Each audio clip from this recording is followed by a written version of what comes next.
I'm walking around just aimlessly in my house. It is 5 minutes to 7, but I hear that which you just heard. I heard that laugh. And I was like, it's time to go talk to my good friend, Dewey Freeman. Here we are. And I cannot tell you how much I look forward to this. Oh my gosh. And connecting with you. Ladies and gentlemen, Dewey Freeman. I'm Mark Sylvester. We're the Elder Council. Dewey, I've been, I work with folks all the time around what's their core idea. A lot of times it's what's the core idea of a talk that you're going to give, and how do we remove everything away from the core idea so we could just focus on that, because we only have a very short period of time to do this talk. Yet there is another application of the core idea, and it reminds me of a line from Hamilton where he says to Alexander, if you don't know what you stand for, what will you fall for? Ooh, I like that. Yeah, Lin-Manuel Miranda knows how to put together a sentence. Mm-hmm. And you don't know what you stand for, what will you fall for? Yeah. If you don't have a rock solid foundation of belief in what you stand for, then if someone comes with an alternative belief, will you fall for it? Mm. Or if you know what you stand for and somebody comes and tries to push you off that rock, are you willing to fight for that? Yeah. Right on. Yeah. And that's character. And the Greeks had a word for it. It was called ethos. Mm-hmm. And talk a little bit more about the origins of that, if you know, because that word to me carries a lot. That word to me is a very powerful word. Well, then explain that, and then we'll go into the definition.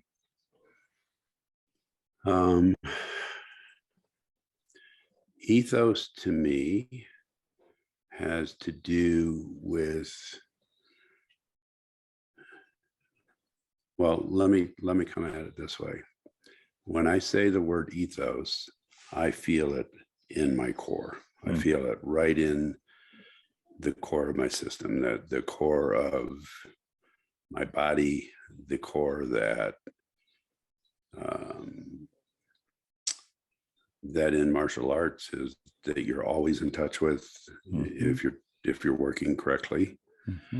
The core that when I'm riding my horse, that's where I'm connecting directly with my horse, and the core of my system, even in relationships and frankly, even in making love. It's like if I lose that core, then all of those things are, they're more about doing those things instead of being those things. So that's where I go with that. Yeah, you're right. That's exactly what it is. Right. It's moral character. Actually, the original, I think where it is now is, do you have an ethos? We talk about it when we coach, and we think that people are drawn to an ethos. Like, what do you stand for? Like, what's your moral character? And the Greeks, it comes from the Greek argument, the argumentative style that the Greeks pioneered, right? Aristotle did. And ethos is the way which you establish credibility through exposing your moral character. So it's a form of persuasion, as it turns out. So that's it's ethos, logos, and pathos, and logos is words, and pathos is the emotion. And so say those three again. Those are pretty big words. Ethos. Yeah. Those are really, they're little words, but they're big words. Yeah. So this is all from rhetoric, this is all came from Aristotle. And I am, if the reader sees my eyes moving down, I'm looking at What I think is probably one of the best descriptions of this is from Neil Gaiman, the writer. And I was introduced to him, actually never read any of his books, which people will probably right now going, "You're kidding me." He's well known, but You're kidding me. but he talks about ethos as moral character, and pathos is the emotional appeal. So in rhetoric, in rhetoric, I'm speaking, I'm trying to influence that person, right? That's what the Greeks are doing. They would have these great debates, right? That's where all that came from. And so the ethos was that moral character which establishes my credibility. Pathos was the emotional appeal I'm making through my writing or through my argument. And logos was the logical appeal. Logos, logic, right? Which also means words, right? So it's what are the words that I use, but you need the logos is grounded in credibility, right? So we need to be able to appeal to the mind, body, and heart, if you will, right? Of the other person that we're trying to influence. So I do that through storytelling, right? And through interviewing and through communications. But this is not new stuff. This is, several thousand years old. I'm reminded though of in Neil Gaiman's masterclass, he had a line that I've written down and I see it every day. It says, "How can you be eccentric if you don't know where the circle is?"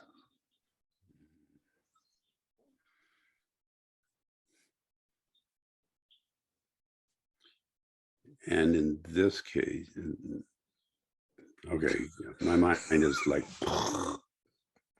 I'm seeing a circle, and in my world, eccentric means being outside of the circle. Bingo. And so how can you step out of that if you don't know where the circle if you don't know what you're stepping out of? Right. Which is, how can you need to have this foundation that ethos provides you. So you have a moral center, a moral core, right? And that's what keeps you grounded. It's all of these things, but for me, I love it when it can be distilled into a single word or a triplet of words that you can carry with you. And when you find yourself straying outside of that, the gravitational pull of your ethos pulls you back, grounds you, gets right. Because what do we want to do when shit starts to get off the rail? Eccentric, I'm out. What happens? Very nice. So could we, for general discussion,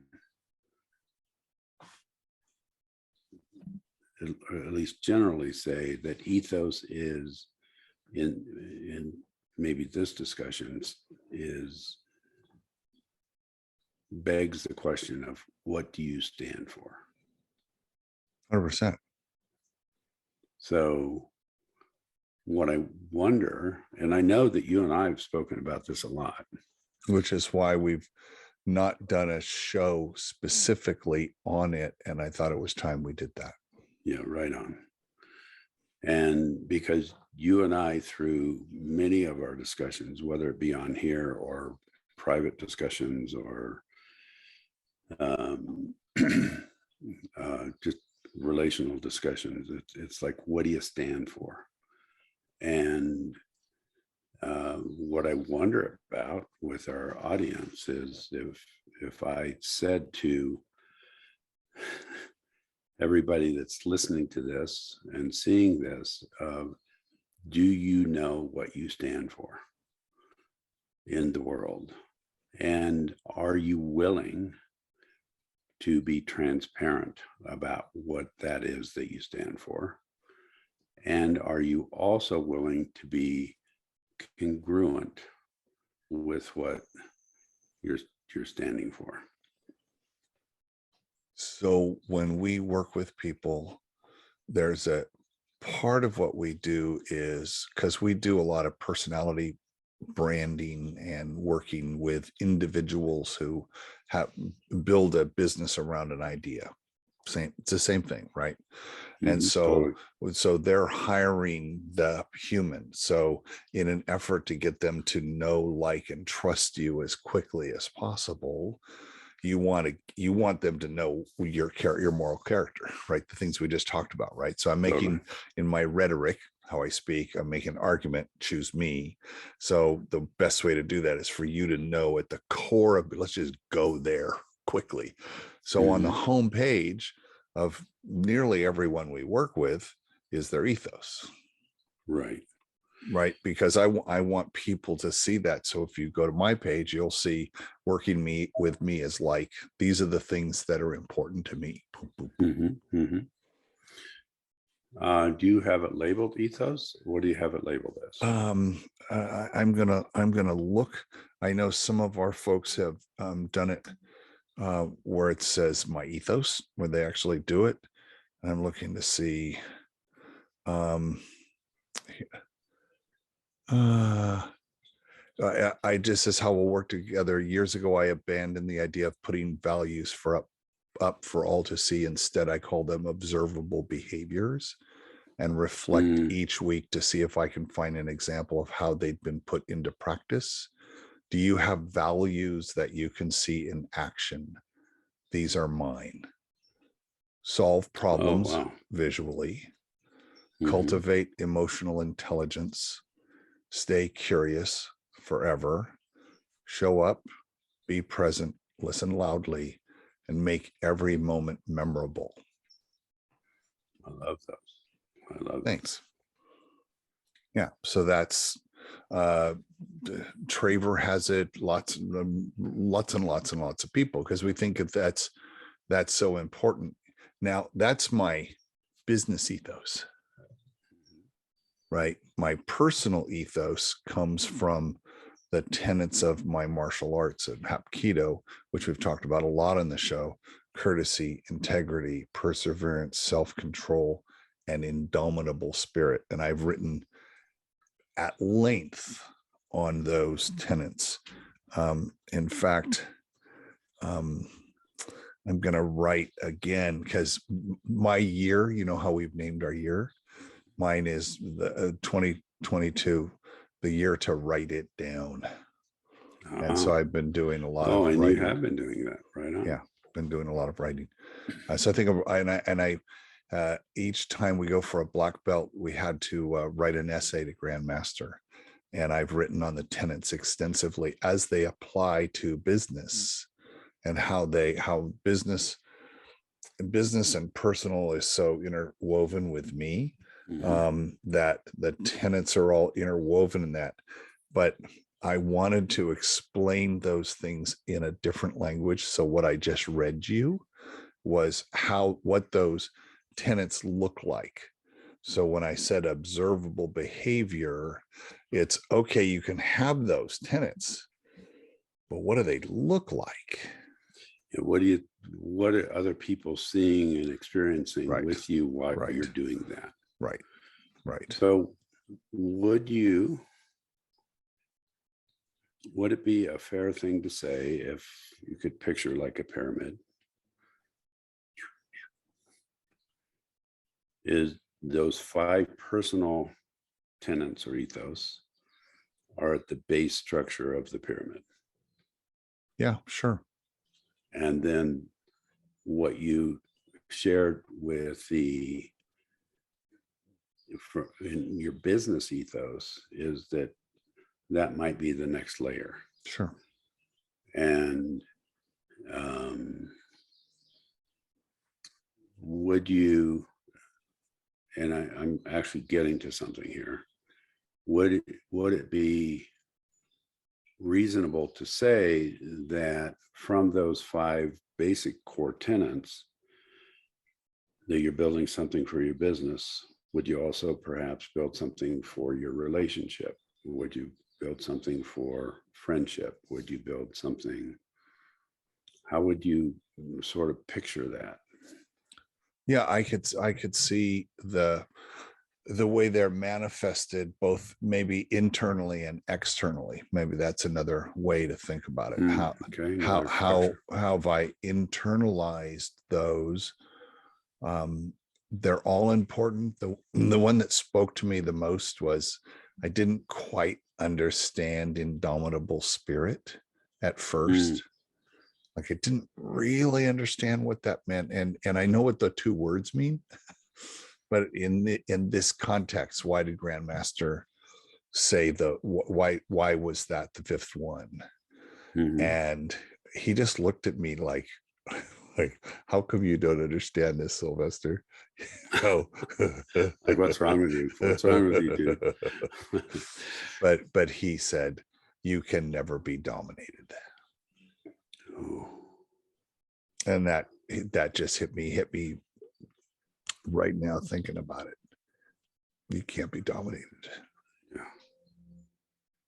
Yeah, let that sink in. And for everyone listening, let that sink in. That's a really big deal.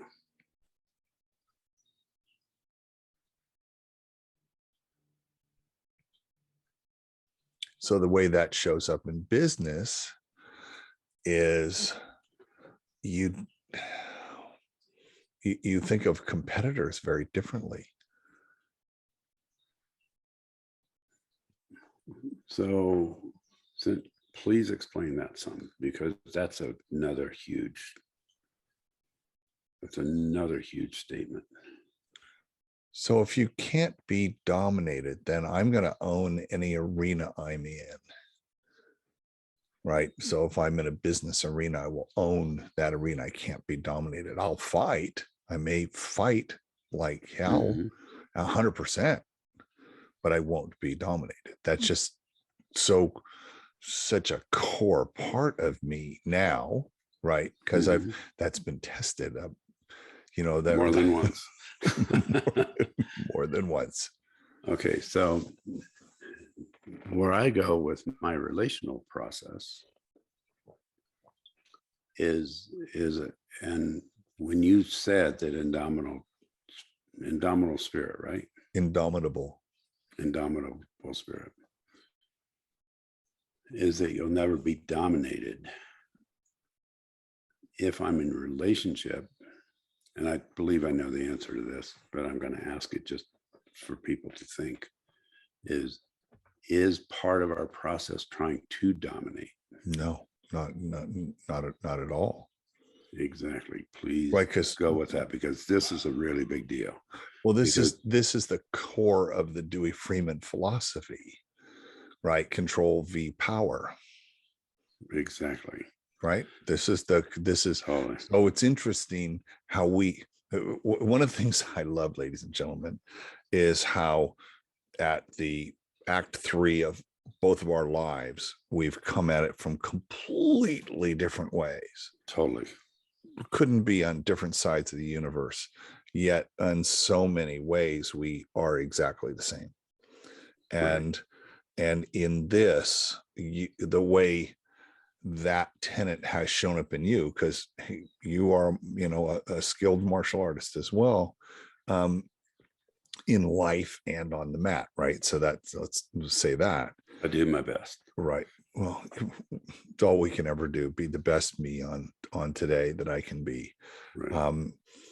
That is manifested philosophically for you into a practice that you then use with your clients for your entire career, 50 years of doing that. And you've isolated that down to the concept of power and control, right? And so indomitable spirit is something that happens to me.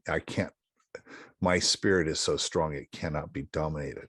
There's nothing in there about dominating, because courtesy and integrity would disallow domination. Exactly. That is so cool. See, that is so cool, because, and that to me is what, when you add those other two in, as well as other things, but when those are added in, and you said that it changes how you compete, and you were speaking at that point about the business world. It's like, for me, what that means is the way I also will never be dominated. And again, I came to this in a different, through a Right. different door, Right. Right. and it's the same thing. But there's a difference between saying I'm never going to be dominated and trying to dominate. Those are two very different things. And many times what people do is their process of not being dominated is to dominate. That becomes a process for Which is antithetical. exactly. And people ask me, well, how did I get where I got? And because I've actually never advertised. I mean, I have a couple websites that are pretty minimal. If someone wants to go look, but I'm not putting out, come do this, come do that, come do this, come do that. That may change around a couple things that I'm kind of be putting together with your help. And but at the same time, it's like the way that I work on not being dominated is to be incredibly competent. Right. And incredibly responsible for what I do. To enter tenet 3 and 4, perseverance and self-control. Exactly. So so what obviously we're looking for is a balance with all of those, not one or the other, or two or three taking over the rest. I you know me, I'm the chef, right? So I love recipes, Yeah. and I love, and so the recipe is called Ethos, and the ingredients are the 5 that I spoke about. And when I'm serving up, when I'm putting those to work, because most of the time that's just the drum beat of my life, right? And at some times, whoo, shit's hit the fan, and I need to go to those. I need to really work on my courtesy right now, because I want to punch somebody. I need to work on that. Or boy, here's a situation where my integrity is being challenged. Like there's an easy way right here I take this easy way, but that I'm not integral at that point, right? So it's like, Right. so the more you have that strong core, you go, and so I look at sometimes as levers. So okay, let's when this needs a little more salt, this needs a little more pepper, we need to, one of my favorite examples is, I was driving, and my daughter, who's a very, very accomplished wedding planner, we were talking in the car, and I'd called her, and how you doing? It's just overwhelming. Yeah, like that. We've all had that conversation with someone. He said, I was feeling a bit dickish. And I said, oh, so this is what perseverance looks like. She goes, Dad, really? Right now? I said, well, would now be a really good time to revisit your relationship with perseverance? She goes, yeah, yeah, thank you. That I didn't know that's what I needed, but that's what I needed. Right. Yeah. And to your point, it's perseverance is the thing that allows us to study as hard as we need to be ready to do the thing that we do. For instance, I'm persevering through this book because I know I need to know this stuff. I'm persevering through this hard work because this work needs to be done for some other reason, because I said I was going to do it, which touches my integrity. And you know what I mean? It's and indomitable spirit at that time is, even I can't dominate me. that's some meta shit for you there, dude. Yeah. So, so at times we do end up wrestling with ourselves, Oh, and fuck yeah. it might be worth letting that go and checking back into what goes on in our core. What do we stand for? And then how are we going to do what we need to do? And I'm then going to go to another. What's interesting, I think, at this age is we've had enough experiences where you can take the tenets from one discipline and apply them in other areas of your life. We see this all the time. For me, it's how did at 50, which is when I got into martial arts, how at 50 did that affect everything? And then how at 60, when I became an improver, how that affected everything. Because the principal tenet of improv is yes and. Right. Yes, accept the reality of what is happening right now. That is real. Shit that's happening right now is real. There's no judgment there. It's not right or wrong. That's not what we're saying. This is real. Okay. And suggests acceptance and addition.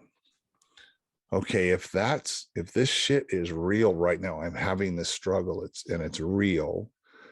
If I deny it, if I know, but I deny the reality, then everything stops. In improv, the scene stops. I really like that red velvet coat you're wearing now, sir. I don't have a red velvet coat on. What the fuck? That's a no but instead of right? Because you'll see that, right, in white belt improvers. Because in their head, they don't see themselves wearing a red velvet coat. But I've just said, and you go, yeah, a red velvet coat on. Yeah, I just took it off the guy I shot. Whoa. So I took that reality and added to it. And I'm glad it's red because the blood doesn't show. See, there you go. Perfect. And that tenet added to the other things operationalizes things. I think of that as well as what are catalytic things that catalyze that stuff that's there all the time, so that you can use it. You can, you can put it to work for yourself. Right on. So let me throw. I like mind-blowingly love what you're saying. It's Saturday. It is Saturday. And so here's another piece that I think is incredibly powerful and important.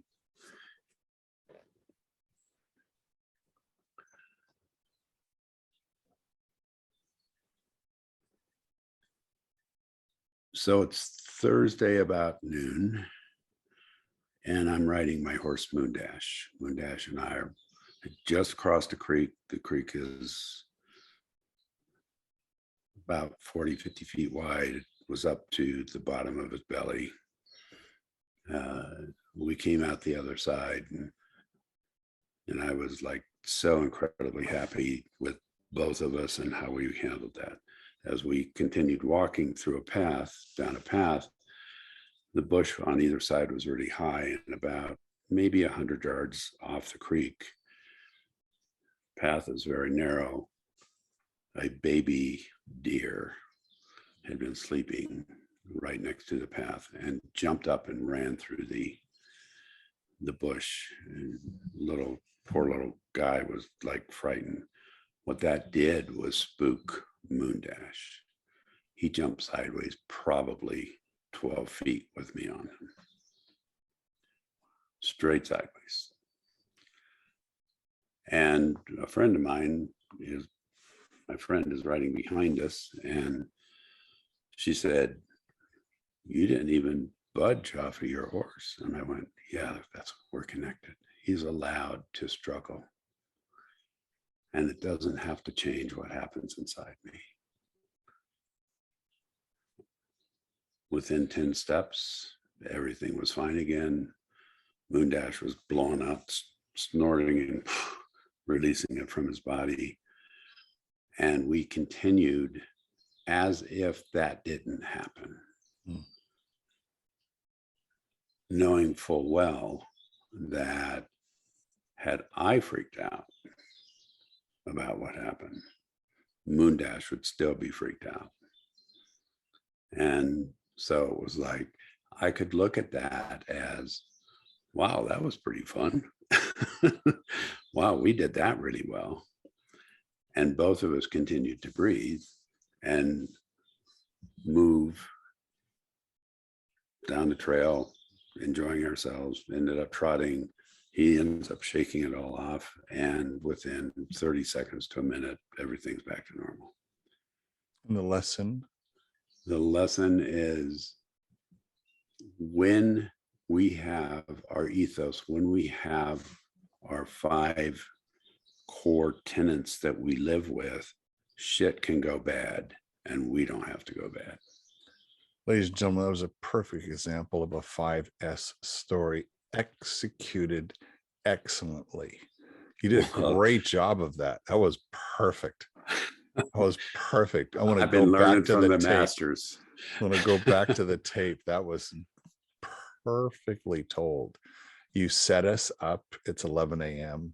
You set us up. You put us right there. You got us feeling like what the getting across the creek was like. We visualized it. The water was here, but we saw there was a bit of we didn't know there was a struggle. I thought you just crossed the goddamn creek, but no, it's like, whoa, you checked in with one another, and everything's still going along, and then bam, the snap, right? Or like the first unusual thing is boom, the struggle is and the shift in thinking is like, you don't think of it, but your partner sees that.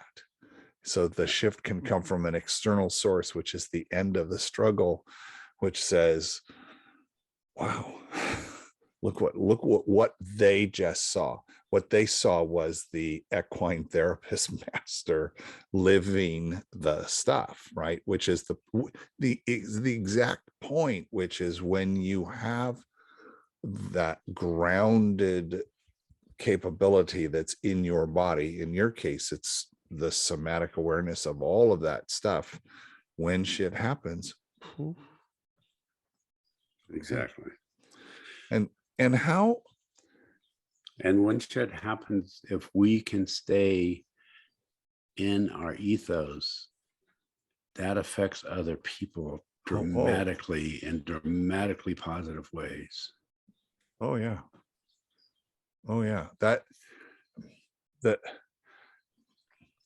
So back to it being part of rhetoric and argument and persuasion is that, and this is why that was an observed behavior. Your behavior was observed by someone else. The manifestation of that ethos and the core principle was in a situation that could have gone very bad, right?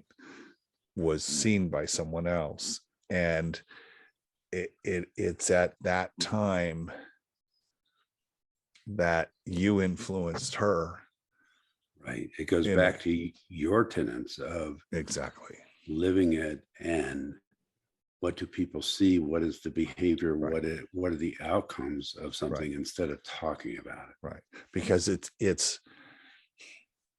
it's not what you say, it's what they see, right? And what they experience with what happens with you, you bet. Right. And it's what your kids see you do, how you react to a bad day at work. You come home and you're modeling that behavior. It's what your wife sees, it's what your girlfriend sees, it's what your boss sees, it's what all of those.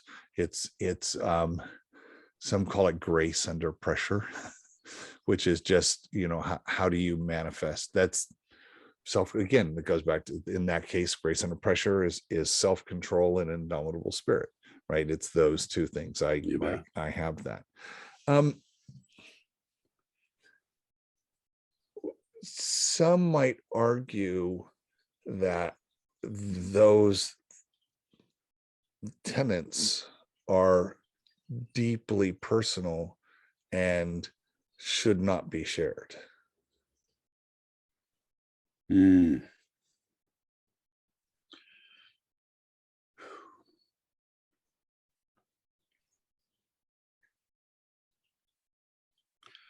My gut reaction to that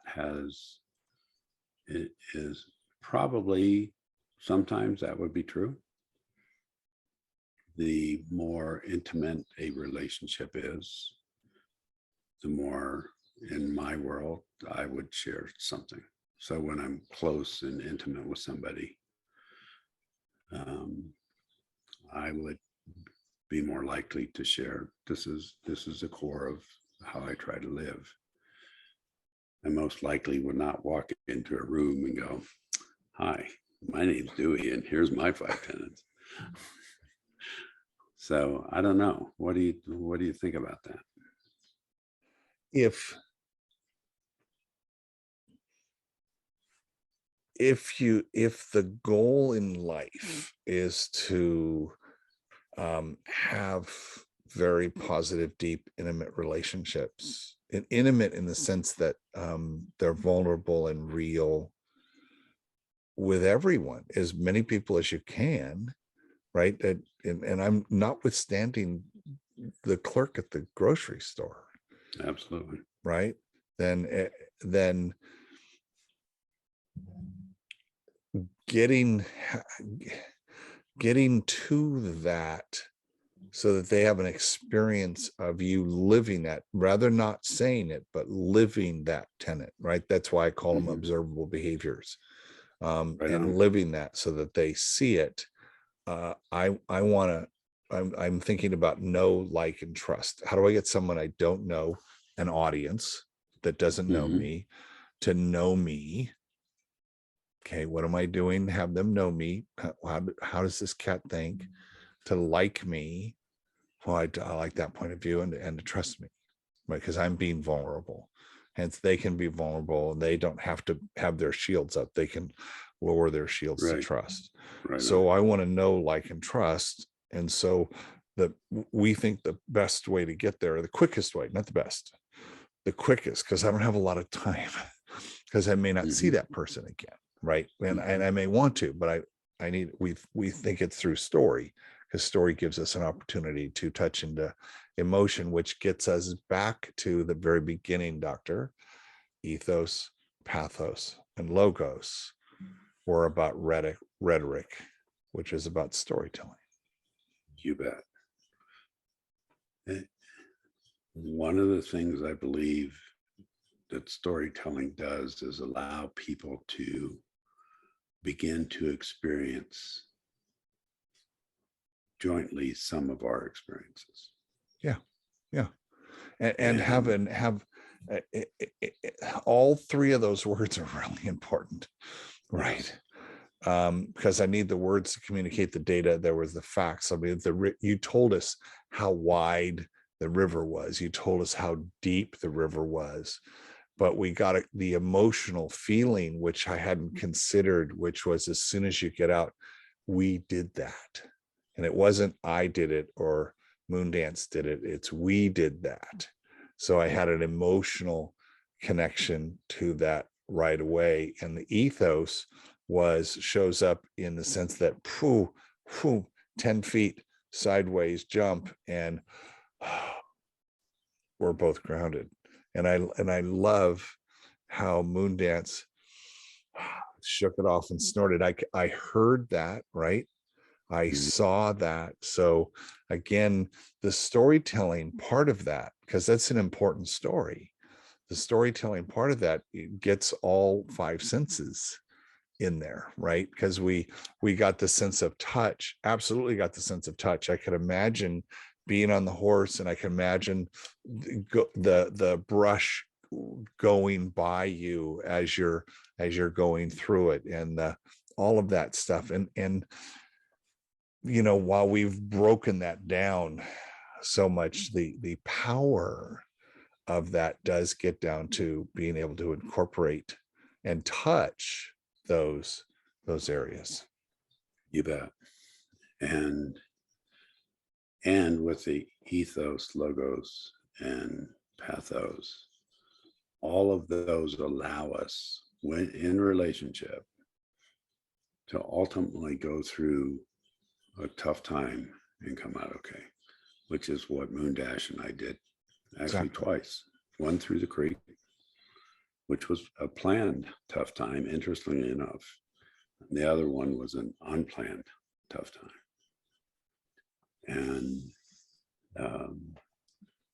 And this goes all the way back to when we started, is if we don't know who we are and what we stand for, we can't do the rest of those things.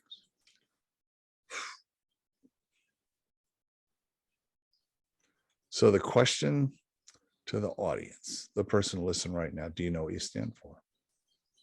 Yeah. Do you know what you stand for? My friend, let's bank this one. Yeah, this is good. Thank you so much. This was perfect.